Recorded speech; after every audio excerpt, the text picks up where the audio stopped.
na realize o nahimo ning tinuod ning panghitabuah. Actually, sa gipaila sa kong kauban, sa nagpaila ka ganina, tinuod gyud nga usa ko ka born again UCCP. Kailan man ang born again UCCP? UCCP. Sabot mo na? Sige ko na, unsa ko na meaning UCCP? United Coconut Church of the Philippines. No. So, ang akong kagikan, usa ko ka tinuod gyud nga born again. Before nga nahimo kong Katoliko, natawag kong born again nga pamilya. Nga akong apuhan, usa ka pastor. Usa ka pastor sa among simbahan. Founder gyud sa among simbahan. Unya ang akong uyuan, pastor pa gyud. Unya ang akong inahan o kamahan, aktibo kanhing pastor. Unya mutumo nga ang mga Katoliko dili mantigo sa Biblia. Tino dili. Uy. Kinsa may kasagaran magsaka-saka sa balay nga magdag Biblia? Hey. Born og saksi ni Tino dili. Ang Katoliko asa man? To asa bulangan. To asa tindahan nagsigig. Kaming mga born again, ang mindset ginamo, ang mga Katoliko, why now? Uy. Pag kami na gani mo istorya sa mga Katoliko, magnganga. Tinuod ba, brad? Nga gidili ang paghimog larawan? Uy. Di ba? Suma sa Exodo 20, 3:5. Kay kaming mga born again, allergy kayo mini, mamamere og sa mga santos. Og nakabantay mo sa among page, o kinsay na kailang pastor, anidis ane? Kailan mo na? Katong bago bang gipost ni Padre, katong naitato. Oh, kailan mo no? Oh, sige to pang-atake, ingana pod me. Nga sige gyud may panghilabot sa Katoliko, labi na sa mga santos ug mga rebulto. Kay ngano kamong mga Katoliko nagampo man og mga larawan, nagsimba sa mga larawan. Ang Katoliko pod nga way hanaw, brad, kanang design naman sa balay, brad, sa simbahan, brad. Ano mang oras mo Katoliko? Ambot, brad, mamapoy pasunod sa among ginikanan? Tino dili. Why idea sa atong pagtulunan sa simbahan? Ngano man? Kay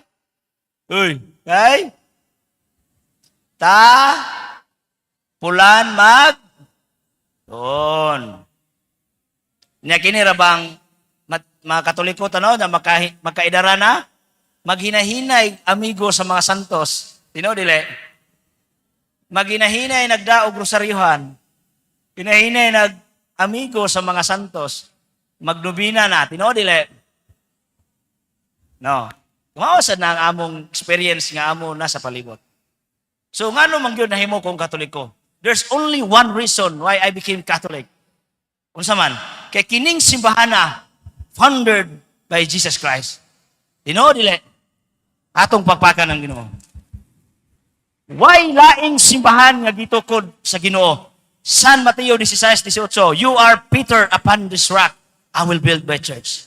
Tu is Petros it superam Petram uribicabo ecclesiam miam porta impre prabilabot adversum miam. Ilista to ninyo kay panguntra to sa wakwak. No.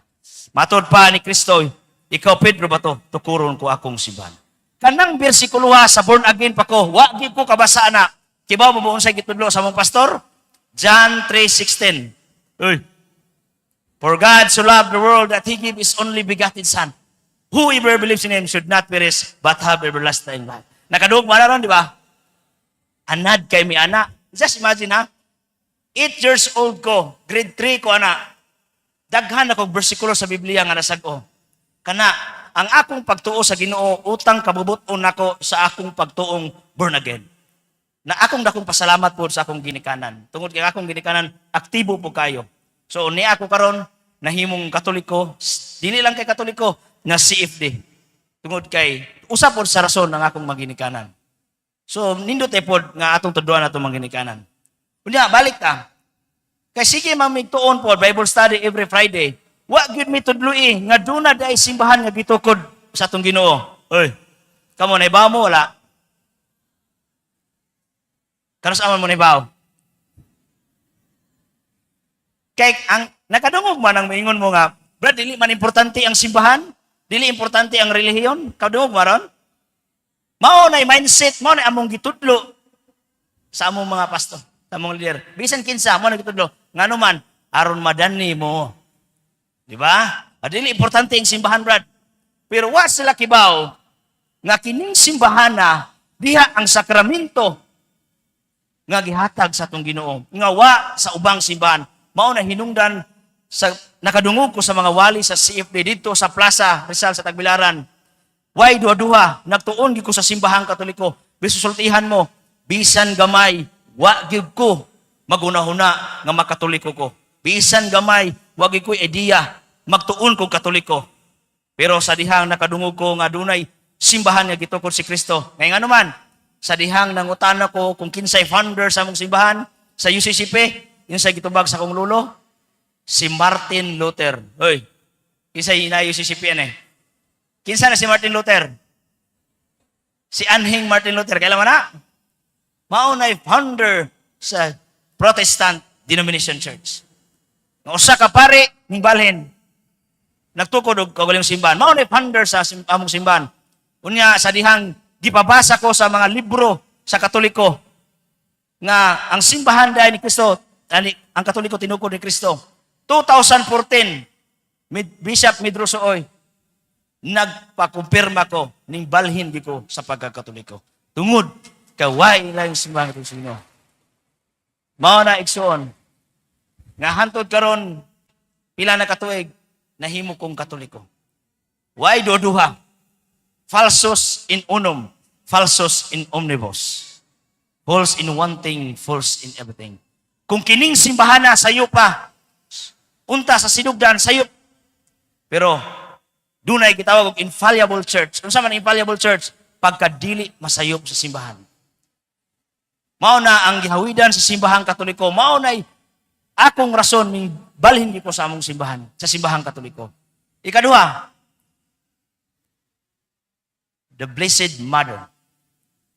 Oy.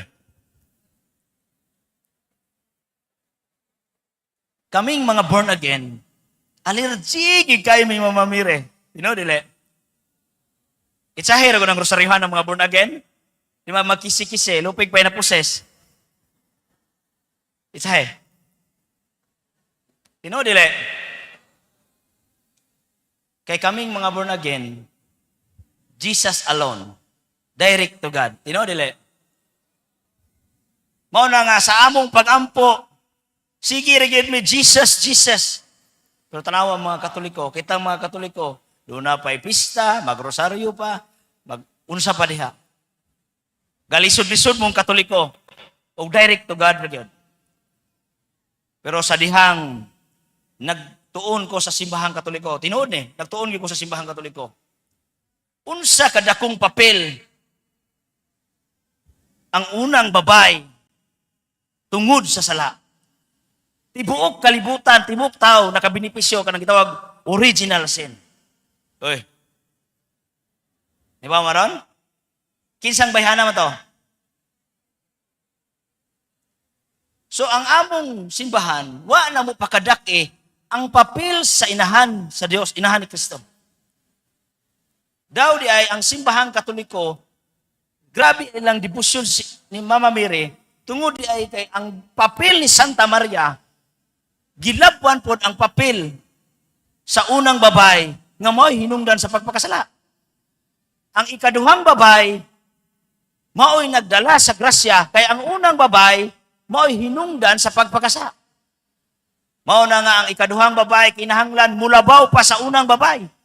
Mao na sa Genesis 3:15, dunay pakig-away, batok sa yawa ug sa babae. Nakinsa man ang bayhana anak. Ingon ang among simbahan, iba. So nganong naiba man sa dihang nagtuon ako Katoliko, nganong naiba man nga napuka naman ang unang babae. Supposedly, ang ikaduhang babae ani mulabaw sa unang babae. Gitawag na siya sa simbahan og typology. Kung ang unang babae hinungdan sa disgrasya, ang ikaduhang babae mao'y hinungdan sa grasya. Atong pakpakan ng Ginoo. Mao na nga, dako kayo kong pasalamat nga naman kay nakat-on ko paghigugma sa Blessed Mother. Wa gyud ko bisan gamay mag-practice og rosaryo. No, practice mo og rosaryo nga di mo ko Katoliko. Di naturalmente di ko. Pero sa dihang nakatunan ako ang papel sa atong inahan, dako gyud kayo day papel ang atong inahan. Dili mahitabo nga dunay Kristo kung wa si mag-uban gina. Ano man? Duha ka tawo hinungdan sa sala. Duha pud ka tawo ang hinungdan sa si Kristo gikan sa tiyan ni Santa Maria. Si iba gikan po sa tiyan ni Adan. So ang ikaduhang lalaki maoy nagluwas kanato gamit ang lawas ni Santa Maria, the core redemptrix. Mao na igsoon. Ikatulong rason kay dali ra man po ni the Eucharist. Uy. Dili makumpleto ang simba kung dili naiuban mga lawat nga way kung 1 Corinto 11:23 ngadto sa 27 sa gingon. Ang kaon sa lawas ug mainom sa dugo nga dili takos silutan sa Dios ug dunay mga sakit. So unsa man to unworthy. Mao na nga ayaw mo patakag pangalawat. Kung amoy kumpisal-kumpisal. Nganong kalawat man? Ang among simbahan na ay gitawag og balaang panihapon. Biskwit. Oy. Kung matagak ra, okay ra. Ha? Biskwit. Pero ingon si Kristo, ang mukaon sa kong lawas, muinom sa akong dugo, banhawon siya sa katapusang mga adlaw. Ano sa agan itamukaon sa lawas ni Kristo? Ano sa po na? Mahitabo? Sa panahon sa Santos nga, unya wa may misa sa mua. Praise and worship naman. Di wa may katuman. Ano ni Kristo? Ang mukaon sa kong lawas. Mukaon man.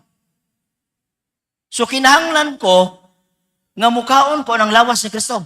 Wa may once a year naman mabahitabo ang among kalawat. Naingon si Kristo, ang mukaon sa lawas. Do this in memory of me. Buhaton man na. So ang Eucharistia di ay suon, naara day sa simbahang Katoliko.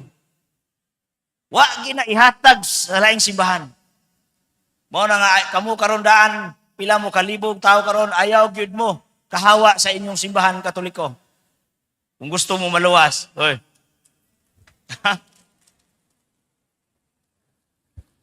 Kung nangandoy mo kaluwasan, magpabilin ta, mag-angay tang tanan diri sa simbahan nga gitukod sa Ginoo.